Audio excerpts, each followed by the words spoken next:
بۆ ڕێگرتن لە دووبارە دروستبوونەوەی ژیانی نێو کەمپەکان. ڕژێمی ئێران بە وردی کارەبا و ئاو و بنکەی تەندروستی، تەنانەت نانەواخانەی نێو کەمپی حیزبەکانی ڕۆژهەڵات لە هەرێمی کوردستان دەکاتە ئامانج. ئەو کەمپانەی کە لە پاش ئاگربەستی 40 ڕۆژەوە بە چڕی ژێرخانی ژیانکردنیان کراونەتە ئامانج، بریتین لە سێ کەمپەکەی کۆمەڵە لە سوورداش و کەمپەکانی حیزبی دیموکرات لە کۆیە و کەمپی پارتی ئازادی کوردستان لە سنووری هەولێر.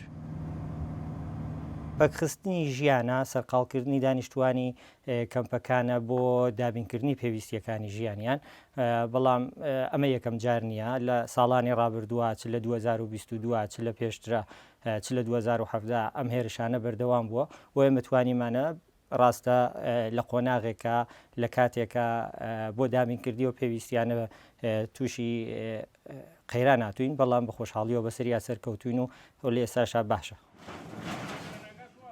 ڕژێمی ئێران نەوەی نوێی درۆنی شاهید بۆ بە ئامانجگرتنی ئەم کەمپانە بەکاردەهێنێ کە ڕێژەی وێرانکاریەکەی بەراورد بەوانەی پێشووتر فراوان و گەورەترە.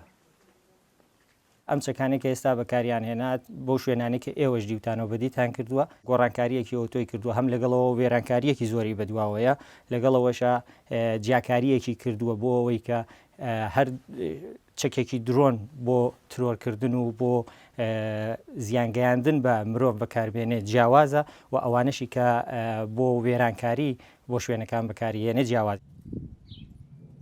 دروستکردنی بەشێک لەم کەمپانە دەرەنجامی ڕێکەوتنی ئەمنی نێوان عێراق و ئێران بوو کە بە شێوەی فەرمی لە مانگی ئاداری ساڵی 2023 واژۆ کرا، بەڵام وەک چاودێرانی دۆخەکە دەڵێن هەر خودی ڕژێمی ئێران ئەو ڕێکەوتنەی پێشێل کردووە و حکوومەتی عێراقیش تەنها تەماشاکەرە.